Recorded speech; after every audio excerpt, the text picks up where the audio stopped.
Hello, everybody. Welcome to Talk About Houses. I'm Todd. I'm Oana. So this is the foreclosure report for Las Vegas. It covers the third quarter. We also are going to cover the month, and we're going to talk about the year-over-year change. But the big news is that foreclosures are up 66% from last year. That's a huge amount. And not only that, Nevada is second in the nation in September for foreclosure filings. Now you're smirking. I'm smirking because Okay. what's the old saying? There are liars, there are damn liars, and there are statisticians. Okay, this is absolute. Okay, this is absolute fact. We're not gonna. This is truth. Okay, we'll go through the numbers real quick, and then we'll talk about the process, and we'll talk about some other stuff. Okay, so Las Vegas Valley had 470 properties in foreclosure in September, up 66% from a year ago and 37% just from last month, right? Reno had 34 in default, up 89%, so almost double from a year ago, up 55% from last month. Okay, so before we go into more of these numbers, let's talk about the foreclosure process. We've got this chart we're going to put up for everybody to see, kind of takes them through.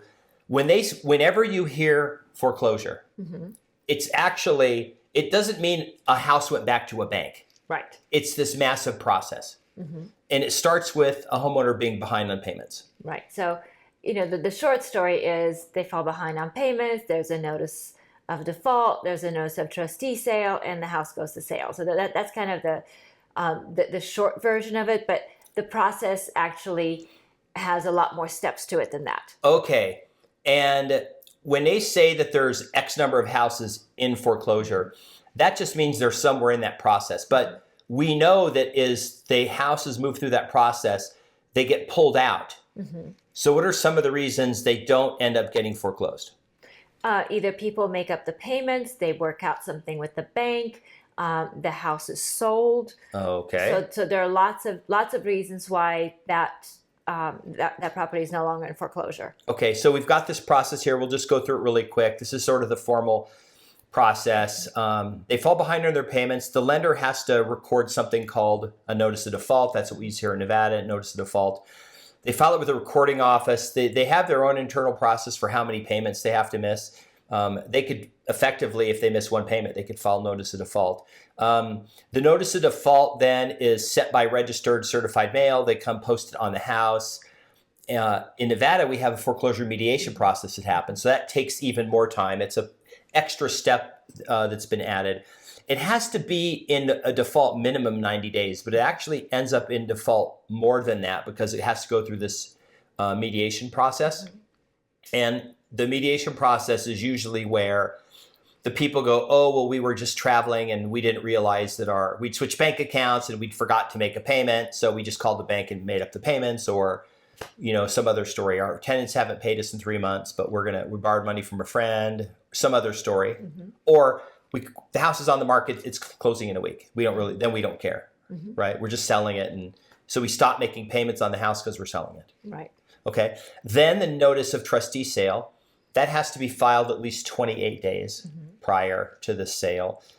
And then if it doesn't get resolved in that time, now the notice of trustee sale, that 28-day period, that's when all the investors start door knocking to people. Yes. Now, they don't do it usually during NOD. They may send them a mail out, but they start door knocking in that 28 day, in some like a week prior. Why do they do that? Why do they go door knock to people, a week before they're getting foreclosed?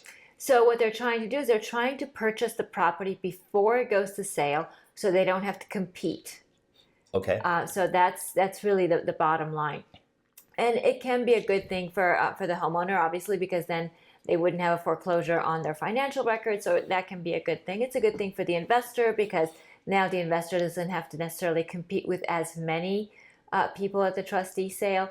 So it can be a good thing. Okay.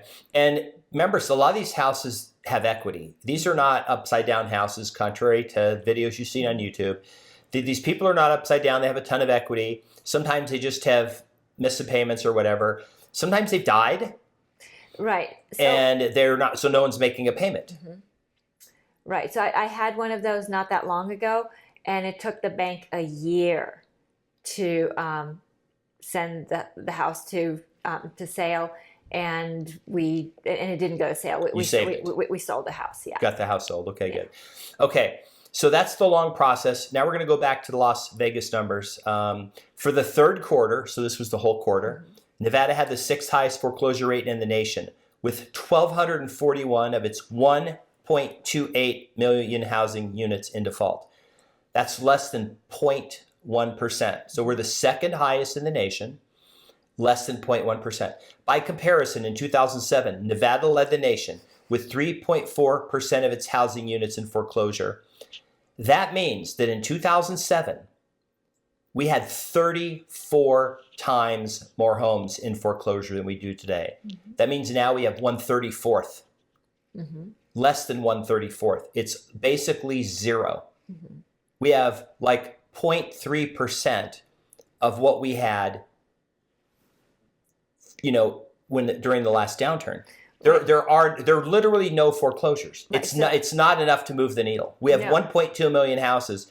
We're going to sell probably one or two a day. Will end up going to the trustee sale. Right. So to put in perspective, we have less homes in the foreclosure process right now than in a normal year.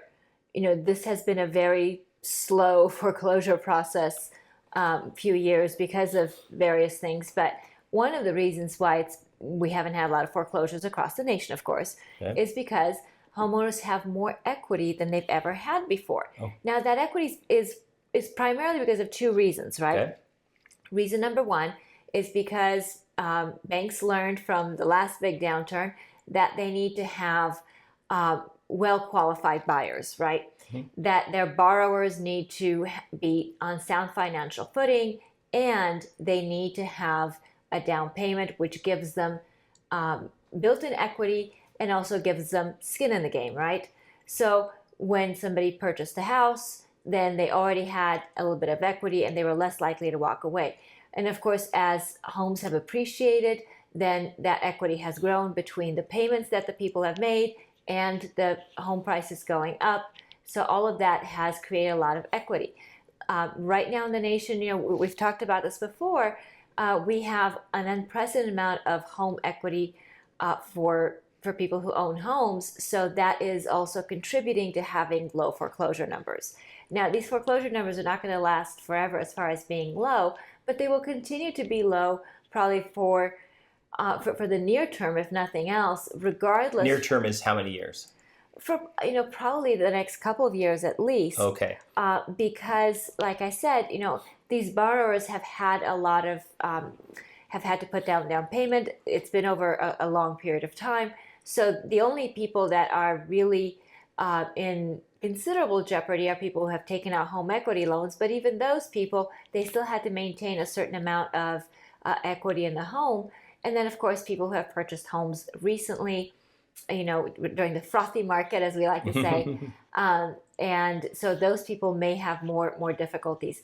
But for the most part, everybody's got equity. So that means that it's conceivable that they will be able to sell their properties on the open market and walk away with a little bit of money in their pocket at the very least. This is one of those, we called it a year ago and 6 months ago when we did our other foreclosure updates. We had people come on the channel and say, you're wrong. There's millions of foreclosures. They're just, the banks are waiting to drop them into the market or whatever. But there's no such thing. The bank doesn't just have a foreclosure that it's sitting on. All this is public. We can all see the public data. Notice of defaults. There have been no notice of defaults. As a matter of fact, when I said, I was sort of trolling everybody when I said foreclosures were up 66%, because last year was the lowest year in history of foreclosures.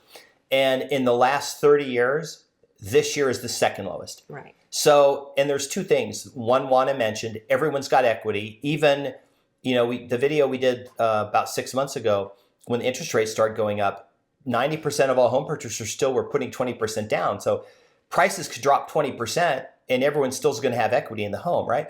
And then the other thing is, remember, these people bought these houses at 2.75% interest rate. So maybe they paid $300 for the houses for $450 now, and their payment's $1,200, and to rent it would be $2,000. They would be dumb to not keep making the payments. They would literally just go, I'm just going to put tenant in here for $2,000. Like if you're moving, you just say, I'll put a tenant in for $2,000. I'll take of that money put money in my pocket and I'll just make the mortgage payment out of that. Because like, why would you sell the house and give up that super low interest rate? So we're seeing, and we talked about this, and everyone, a bunch of people told us we were, full of it and everything, but here's the truth. It never happened. The foreclosures we said would never happen still haven't happened. Mm-hmm. This is 0 foreclosures. Right. It's 0.1%. Right. It's nothing. The thing to keep in mind is that as people do need to move for whatever reason, or they get behind on their loan for whatever reason, there are investors out there, and investors are very, very savvy people. So one of the tools that investors have are called these wraparound mortgages, where they will, either give some money to the homeowner, or they will bring the mortgage current, because remember these mortgages are at 3%. So now they get to control the property, because the owner, the homeowner gets to sign over their rights to the house to the investor. And so now the investor controls this property that's got 3% interest. Maybe he's going to go ahead and rent it out and collect rent on that, while he's made the homeowner happy because he's brought the loan current, and maybe even given the homeowner some money. Sometimes the homeowner gets to stay in the house and becomes a tenant in the house too. So there are all kinds of ways to deal with that, to avoid foreclosure and to help the homeowner out. So you're probably wondering, well, how does this affect? Because there's two things. There's what's happening in Las Vegas and Nevada, and what's happening nationwide. Now, remember, we're the second highest state by percentage to have foreclosures. I think Illinois was ahead of us, and California is number 3. So, and it's not many. We're still under 1 in 12 or 1,300 is in the worst state, which I think Illinois was 1 in 1,200. It's none. So that's still less than 0.1%, right? So how does that affect values and the market in real estate? Well, the median price of a home in Las Vegas was $450 last month. This is September. It was $450 in August too. So it's unchanged from August. So the home prices didn't decline in September and August. You were all told back in June, July that the market was collapsing and prices were falling. And yeah, there's certainly more inventory. There's certainly softness. Certainly don't expect home prices in the short term to spike or go up. A lot of the froth that Oana talked about, there's probably going to be some deals. Mm-hmm. We've seen a lot of people say, I want to list the house. They list the house. They get some really low offers. They say, you know what? I don't need to sell it that bad, and they take it off the market. Mm-hmm. And now we're seeing the inventory starting to level off. And then what we expect to happen over the next 6 months is that inventory will start declining because people start purchasing again. Home prices are still up 10.7% from last year. Not likely that if you go year over year, they'll be up 10%. They'll probably be the same, or maybe down a little, or maybe up a little. But foreclosures are not going to cause a housing crash. And foreclosures in Las Vegas are not literally, there's zero effect on the market. Right. So foreclosures right now are at a low amount. So they're not a market onto themselves the way they were before. And even if they tick up more than this, which they very well might, we don't foresee that being anywhere near enough to materially impact the market. So I think that's something to kind of keep in mind. Like we said, that there is equity in the market as far as homeowners are concerned, so we don't expect that to impact the market. It's not like it was before, where people had strategic defaults because they were so upside down in the house that the house was worth half of what they had paid for it, or anything like that. So it's a completely different environment. Yes, it has echoes of the past, but it is not the past. Yeah. If you bought a house in 2005 at the top of the market and paid 8% and were paying $2,400 a month for a house that could only get $1,200 in rent, and you paid, I don't know, $300,000 maybe for it, and then you woke up 2 years later, it was worth $150,000, mm-hmm. and you're like, why am I paying $2,400 a month? I'm upside down. You walked away. Mm-hmm. We actually have I call it the double opposite of that. So first of all, you don't have an 8% interest rate. You have a 2.75% interest rate because you bought the house a couple years ago, and you paid $250 for it, and now it's worth $450. And you're like, who cares if home prices go down in the short term? I'm not selling. Mm-hmm. The most people would consider just making it a rental. Mm-hmm. But you're not going to go, oh my gosh, prices just fell from $455 to $450. I'm forced to sell the house, right? That's not a thing that exists despite popular belief. No, I think, people are in a good place. Yeah. And even if unemployment goes up, which is a possibility, we are still dealing in an inflationary period where, wages are still continuing to rise, other costs are continuing to rise, and the cost of your housing is probably remaining the same because you've got a fixed rate mortgage. So this is the constant in your life. This is the one thing that you can depend on. So you're unlikely to want to shed that constant and that certainty of, I've got a $1,500 payment on this really nice house where I'm happy living and life is good.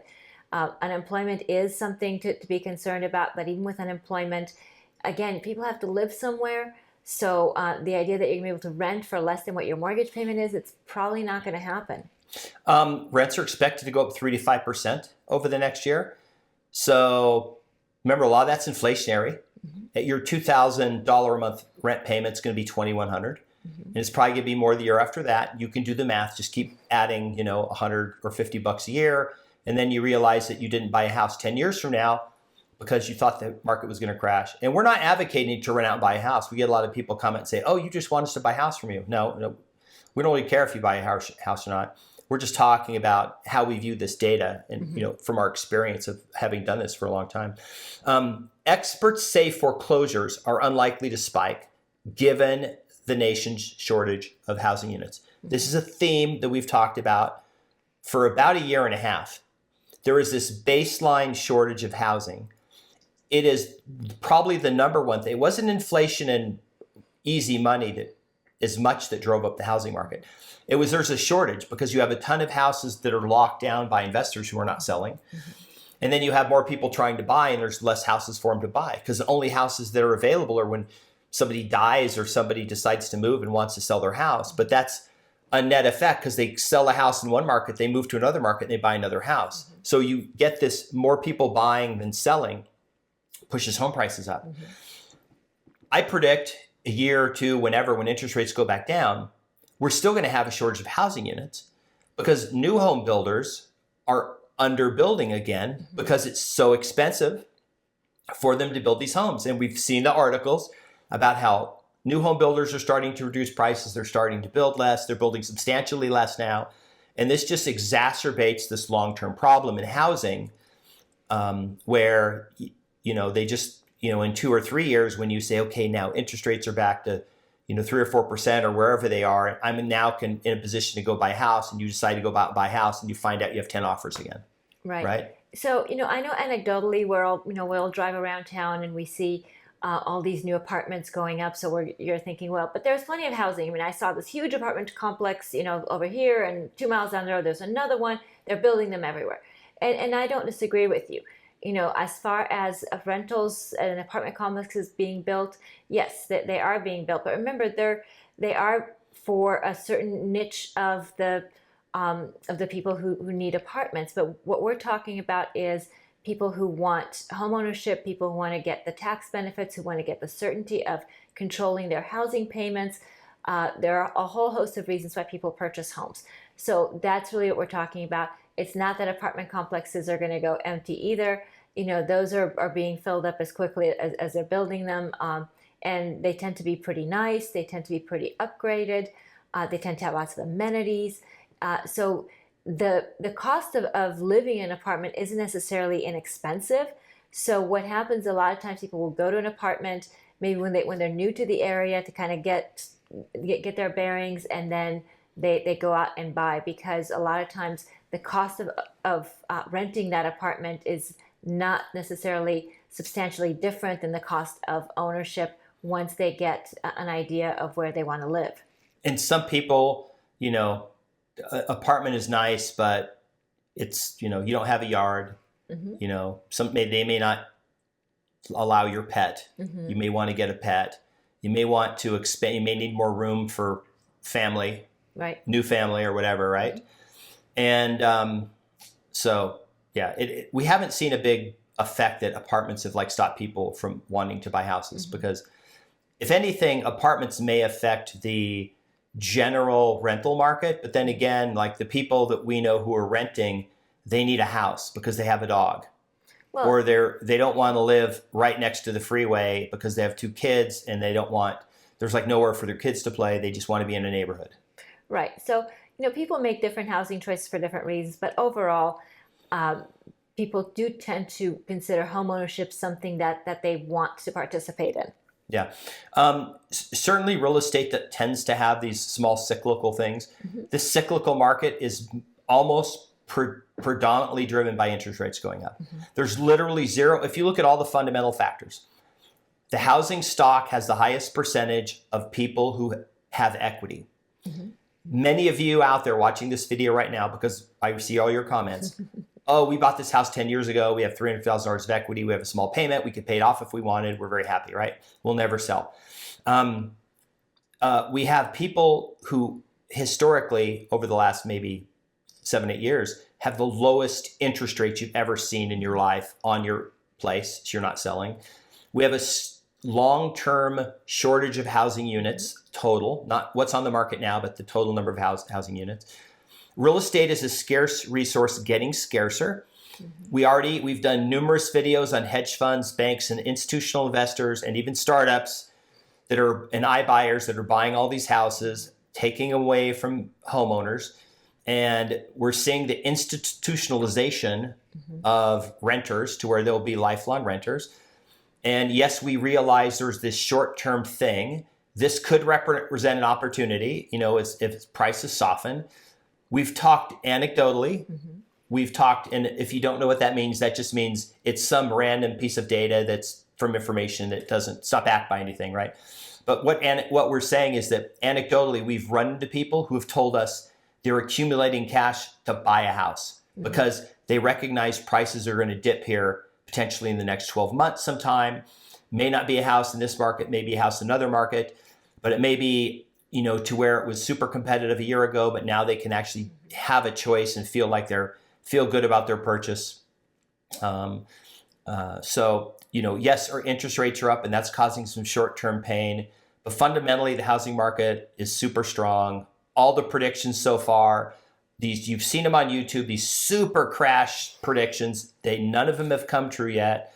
I see these memes and anecdotal things where like one home builder dropped a price on like $100,000, but it was like a $700,000 house they had priced for $850, and now they're trying to sell it for $750. So they had a $700,000 price drop on it, and people are like, "Oh my gosh, the market's falling." This one builder just dropped their price, right?